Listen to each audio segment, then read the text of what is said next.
We're only about 12 or so days away from XDefiant now, and although I am very excited for this game and I do think it's going to be a lot of fun, I do definitely have a few areas of concern which I think is always worth talking about. And so today we're going over my 5 biggest concerns for XDefiant. Now before we get into the list, just keep in mind this is probably going to come across like a really negative video. I always tend to do these videos for upcoming games, but just because I'm talking about my concerns doesn't mean I think the game is going to suck or anything like that. And the next video I'm going to be doing is essentially the complete opposite of this, talking about my 5 biggest hopes for the game as well. So keep that in mind. I'm not just whinging about the game. I think it's going to be a lot of fun, but like I said, I do think it's worth talking about the negatives as well. Now the first area of concern that I've got is essentially to do with the anti-cheat, and this is mostly based on the fact that the game is going to be free to play. Now let's face it, any shooter that ever comes out, it's going to have cheaters. That's just how it is. It's how it's always been. There is always going to be someone who's so bad at the game that they feel the need to cheat and ruin everyone else's time. That is realistically never going to change. And even with an anti-cheat,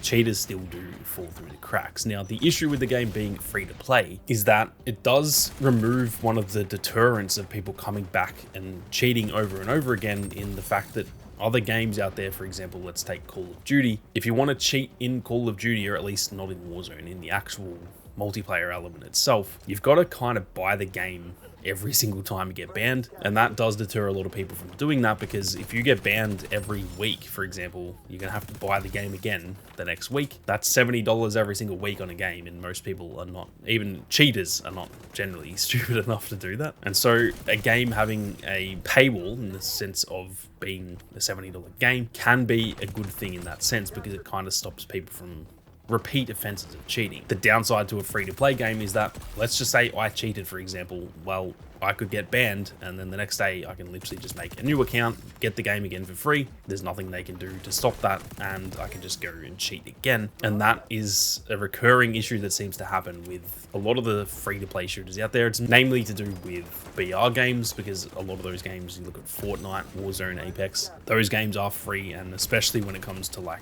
the more competitive games like that, there is obviously a lot of cheaters. So that's something I'm a little bit concerned about, that just purely based on the fact the game is free to play, as well as maybe the fact that Ubisoft do have a bit of a negative reputation. A lot of people do not like Ubisoft, and that is probably something that's going to make more people cheat, just because they think like, fuck these guys, I'm going to go and cheat and ruin their game for them. That is something that I'm a little bit concerned about. I do think there will be an anti-cheat, and they mentioned it in the announcement post when they announced the release date for the game. But yeah, it's definitely something that I'm a little bit concerned about, just based on the fact the game is free to play. Now, something else in that blog post that did concern me a little bit when they announced the release date of the game is the fact that the game is launching with 4 factions and then a 5th faction that's unlockable. That is going to be DedSec. However, it isn't just unlockable, it is also purchasable, and that's something that I don't really like to see. An entire faction in this game being purchasable with real money.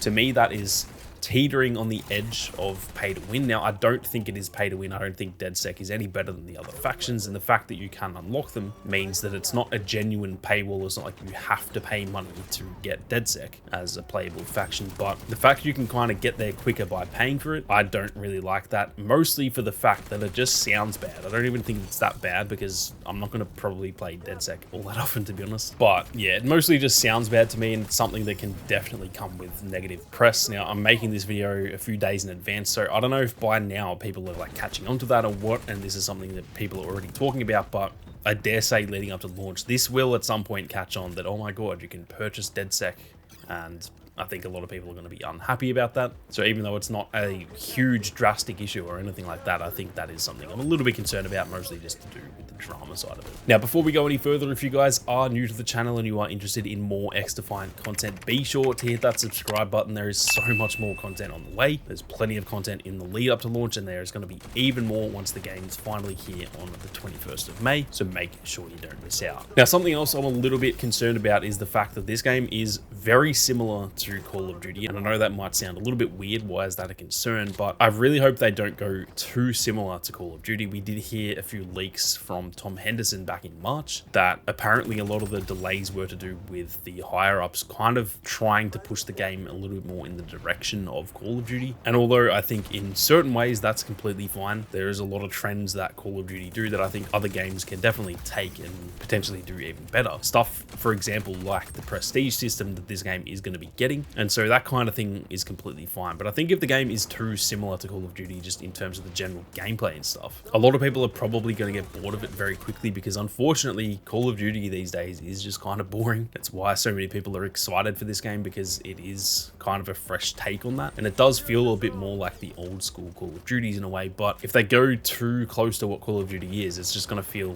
similar to that game, to where after a few months we're just like, all right, this is boring now, because that kind of happens with every single Call of Duty release. So I'm a little bit concerned about that. In terms of the gameplay that we've played in the betas and stuff, it feels fine, but just the rumors that came out a while ago, and like I said, that leak from Tom Henderson, that a lot of people at Ubisoft in terms of the higher ups were pushing it in that direction, that definitely has me a little bit concerned, and hopefully they don't continue down that path. Now the next concern I have is actually to do with the fact that this game is not releasing on Steam when it comes to PC. It is only available through Ubisoft Connect, and for the majority of players, that does not mean anything at all. I'm going to be playing this game on console. I'll probably play it on both the Xbox and the PS5. I might play it on PC from time to time, but 90% of the player base is probably going to be on console. So for most of us, this does not really matter at all. But what I do know from a lot of PC players is that Steam is obviously by far better than all of the other platforms out there. You've got like EA Play, you've got the Epic Games Launcher, you've got Ubisoft Connect, and realistically Steam just shits on all of them. It is such a better platform.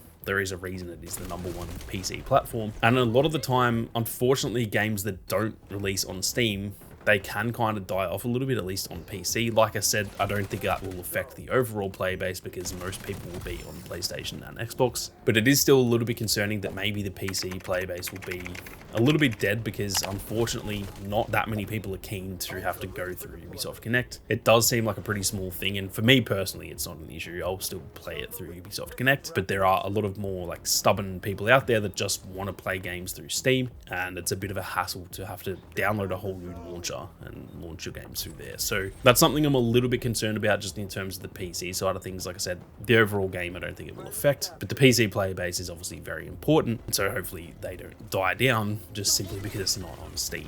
Now the last thing I'm a bit concerned about is pretty much from the previous playtest, and that is to do with the netcode. Now we know that they changed the netcode, they changed the servers, I believe, from Windows to Linux, and there has been a pretty big change in terms of the back-end server side of things. And I feel like you could kind of feel that in the previous playtest. It did not feel very smooth. There was a lot of like desync issues. The ping wasn't great or anything like that. There was just generally a lot of server latency, and it just didn't feel as smooth as it did in the previous betas before that. So although they did mention that in the feedback Mark Rubin gave after that, talking about, you know, they noticed that and they're trying to fix it. They said that most of it should be fixed already by the time he tweeted that. It still does leave me a little bit concerned, just because that is the most recent experience with this game that I've got. And to me, it just wasn't quite as fun as the previous betas, mostly to do with the server side of things. So I'm sure they'll get it all sorted out. But like I said, my previous time playing the game just wasn't as fun as the last two. And that definitely has me a little bit concerned, just because that is the most recent thing that I have to go off. And I'm a little bit nervous it's going to feel like that at launch too. But that is it for my 5 biggest concerns for XDefiant. Like I said, I do still think the game is going to be a lot of fun. I cannot wait for it to launch, and I'm going to be covering it extensively right here on the channel. Like I said, keep your eyes peeled for the next video, because that will be essentially the complete opposite of this video. But with that being said, thank you all very much for watching. You guys have a great day, and I'll see you all out there in the arena.